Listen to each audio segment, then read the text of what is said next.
me just touch on the 30 for 30 project you recently did. You took a step back, and it seems like you really let the composer and the editor.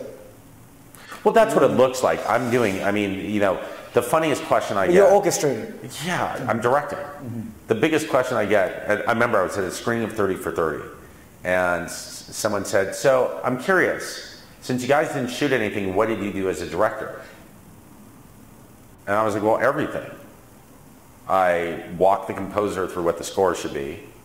I was, you know, changing notes. I mean, it's wall-to-wall music, right? Yeah, 60 minutes of music. Wow. You know, I don't know how to write music, but when I'm working with Jeff, who's my composer, I'm telling him what arrangements to do. I'm laying down temp track. And you've worked with him for a long time. Yeah, I've worked with him for 14 years. So we're gonna, when it comes to editorial, I'm writing the movie I'm literally sitting there with the editor, figuring out every single edit in the film.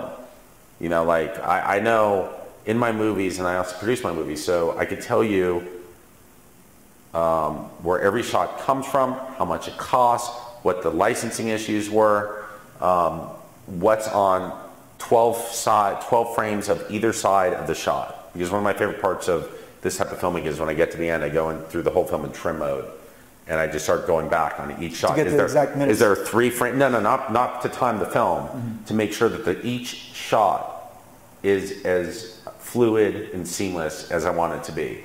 So, because when you're making your first pass of a film, once you get in a general place, you move on to the next scene. I like to get back in there and go, what happens if I start this shot 3 frames earlier? And then what you'll find are you get these great things where you'll see, oh, there's a guy crossing the frame. If you go back 3 frames or someone's crossing, now if I take the shot before and I pull that back 3 frames, there's a person crossing there. So now the edit point between these 2 shots is seamless. It's completely fluid because you got this sort of and I do that on every shot of film. So the idea that a director on an archival documentary, look, there was something, it didn't get lost on me last year. Crossfire Hurricane, which I did not expect to get in, you know, it was like meant to be a sort of fun movie. We ended up getting a bunch of Emmy nominations. So it got nominated for, it got 4 nominations. Sound design, sound mixing, editing, and best documentary primetime edits. So every single department head who worked on the movie got nominated for an Emmy except for myself. Wasn't nominated for directing. Well, to me that goes to this perception issue of what is a director doing, right? The director's doing all of it. You know, like when Fincher's editors get the Academy Award 2 years in a row for editing, I'm like, come on guys, just give it David the award. Because who do you think's behind that? Right. There's not a cut in a Fincher film that Fincher didn't not only agree to, but probably orchestrate. You know, he's conceiving of the shots, how they're going to get, right? So in archival filmmaking, there's not an edit that gets in there that I didn't either do myself or have input on. Look, there's scenes the editors do on, but you know, they'll show me something, but like, that's awesome, let's put it in the movie. So I'm not doing every shot, right? But it's, you know, you start off with a vision and you implement the vision. And, you know, like the Cobain film, we've had 4 editors on the film already.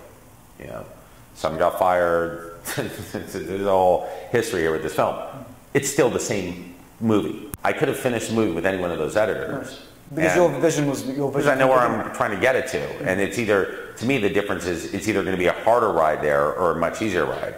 The perfect world, you're collaborating with someone who's totally in sync with you. You talk about what a scene should be, you step out of the room, you come back, and there's your scene. Great. The other way is much more frustrating and, you know, exhausting, but you're going to get there either way. Do you edit?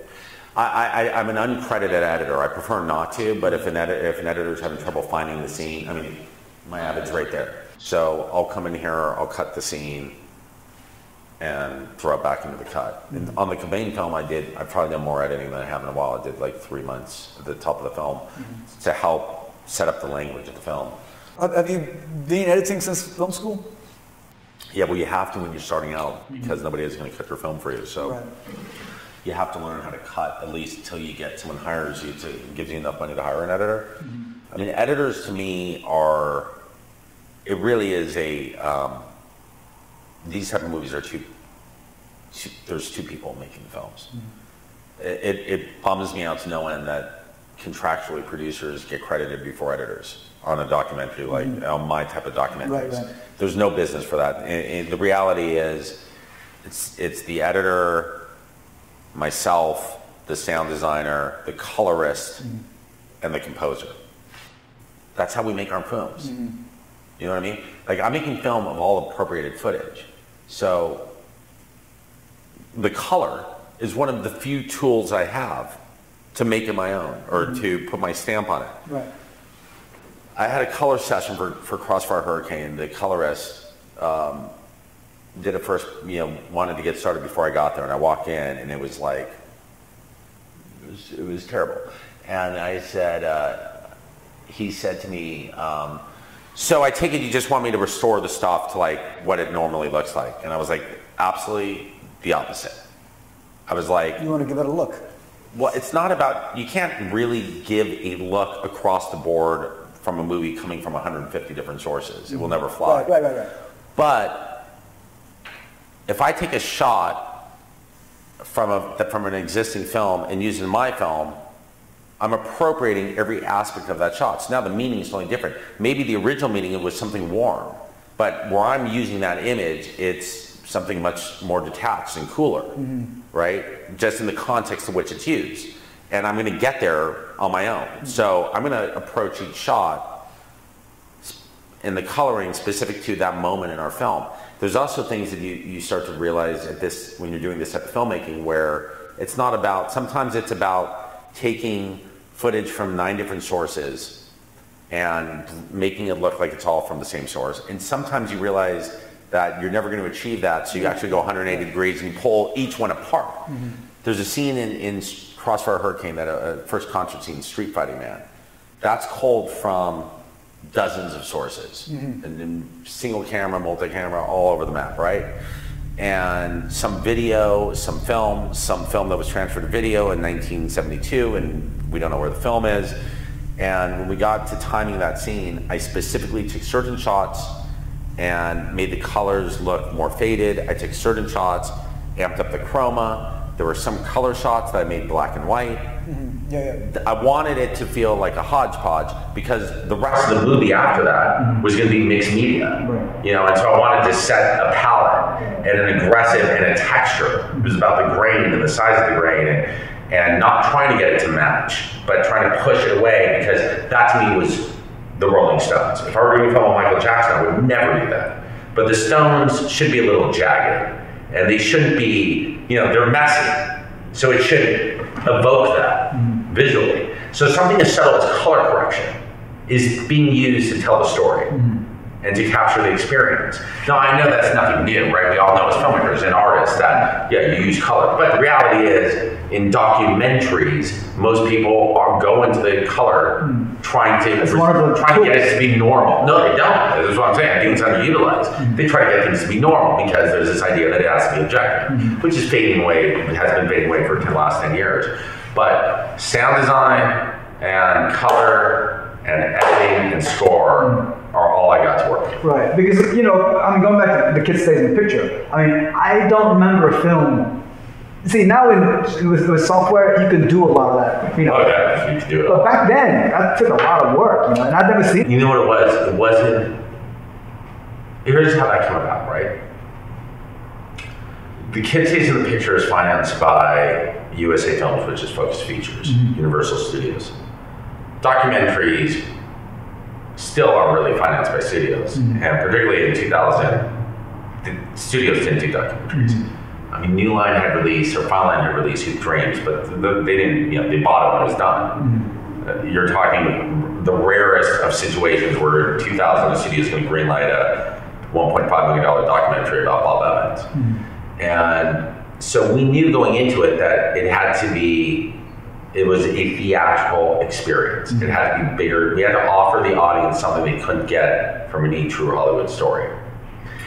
And we knew that the movie, once we got into it, was going to have a lot of stills.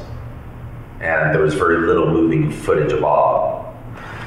and that Bob was going to narrate the movie. So we somehow had to figure out a visual device, a visual hook to bring Bob's story to life.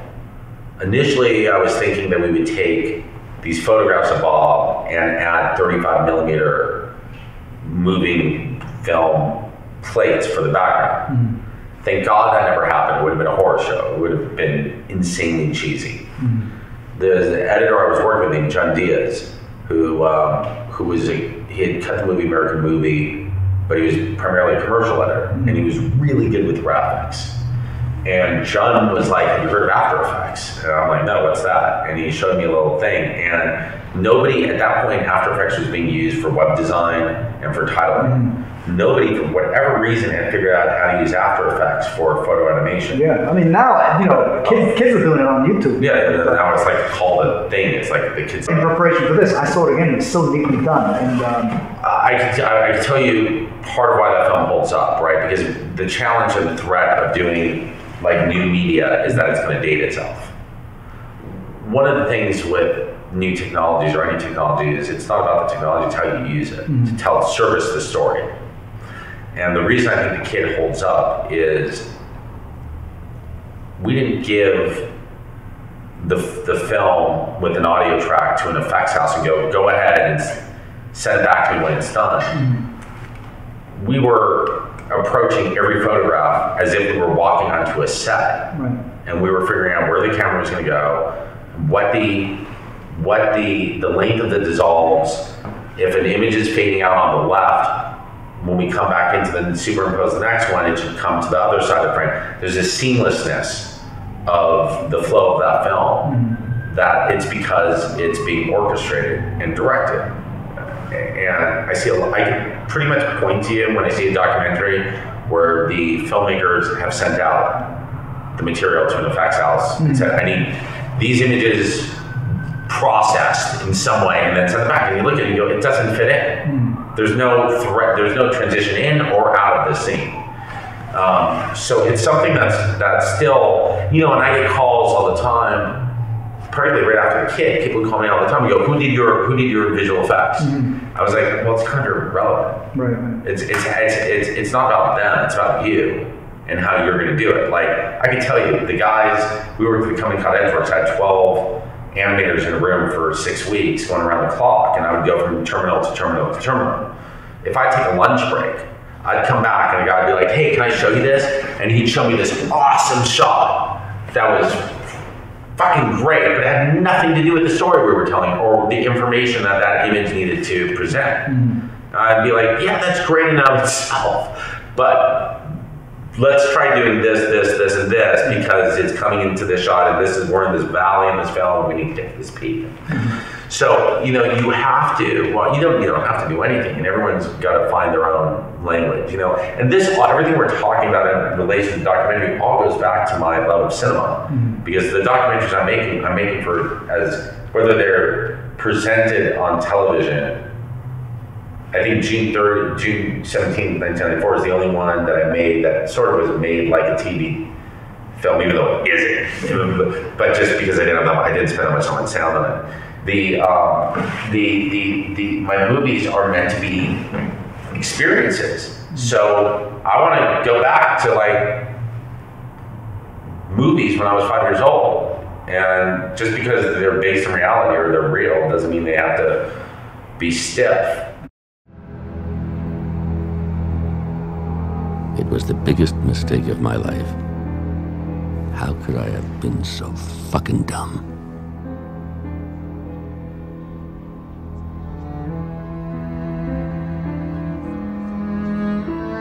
Was Ludon angry? Foaming at the mouth.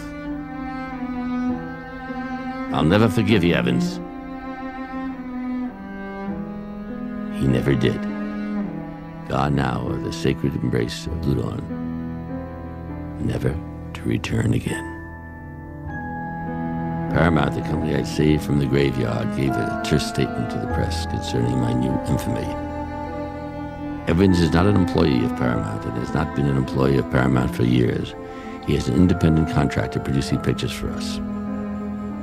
May 2nd, 1980.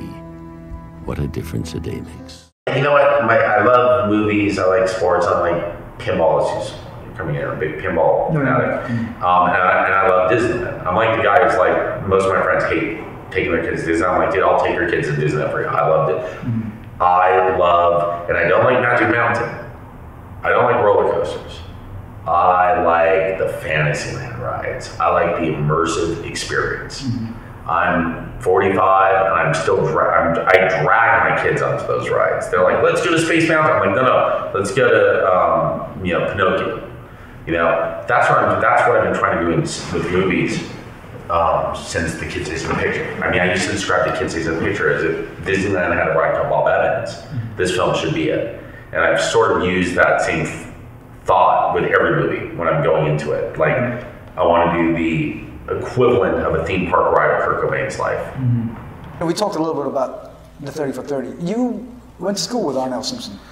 Yeah, that was tough. And you were friends, weren't you? Yeah, we were good friends. Yeah, that was tough. That's an amazing thing, too. Yeah, it was weird because, when the OJ thing happened, I was, it wasn't like OJ Simpson, the icon, it was like Arnelle's dad.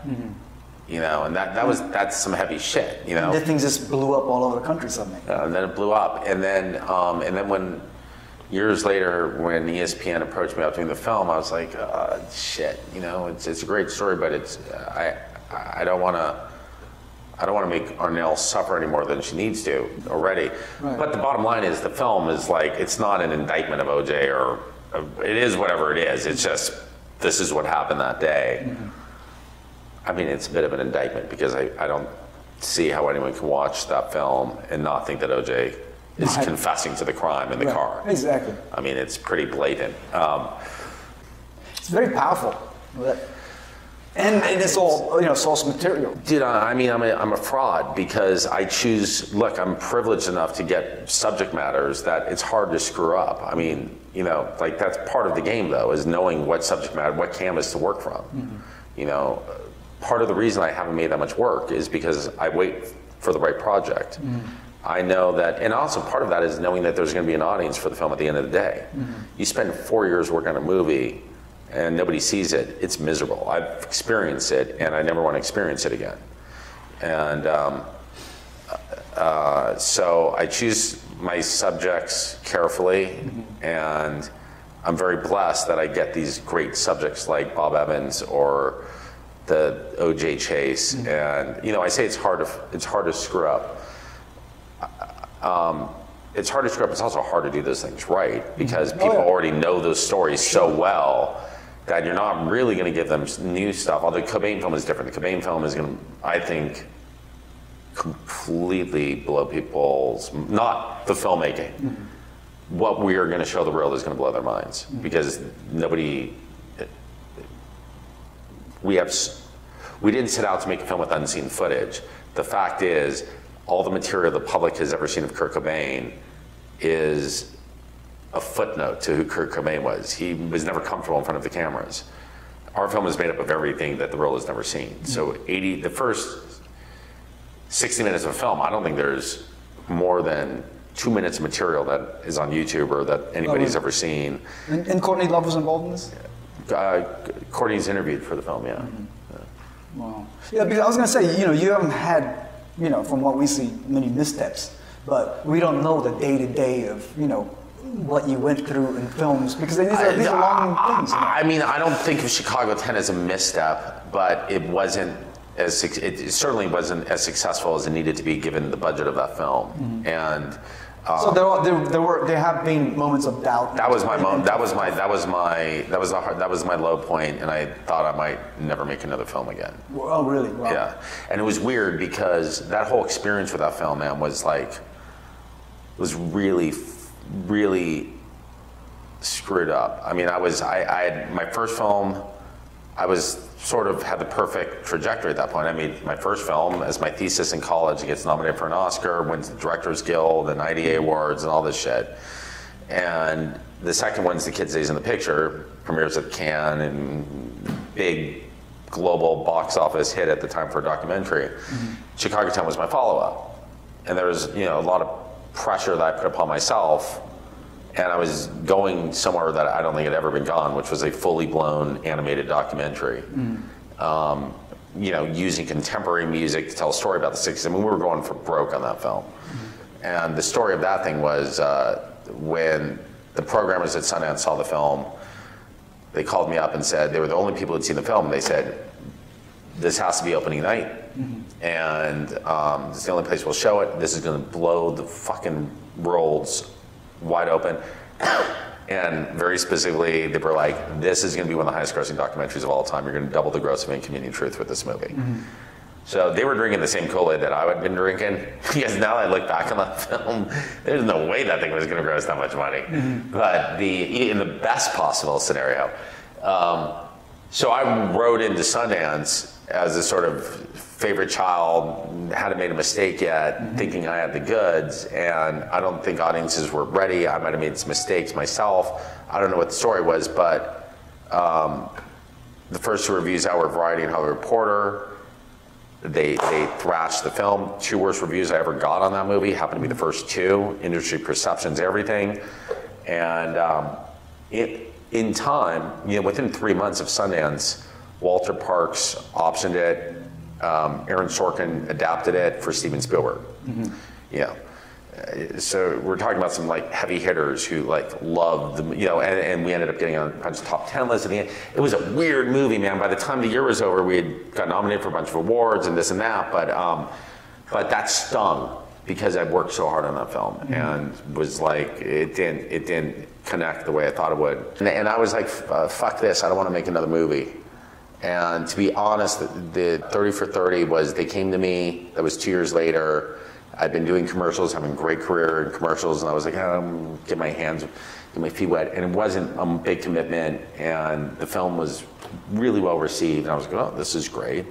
And then the Jagger thing came along, and you know, they wanted to theatrically release that film. I was against it. I was like, let's leave it as a TV thing, it's fine.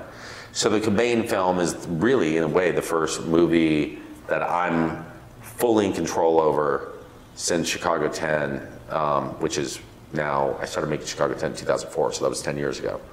But I'm psyched, you know, I'm doing it on my terms. We have great backers on the film, and it's very exciting.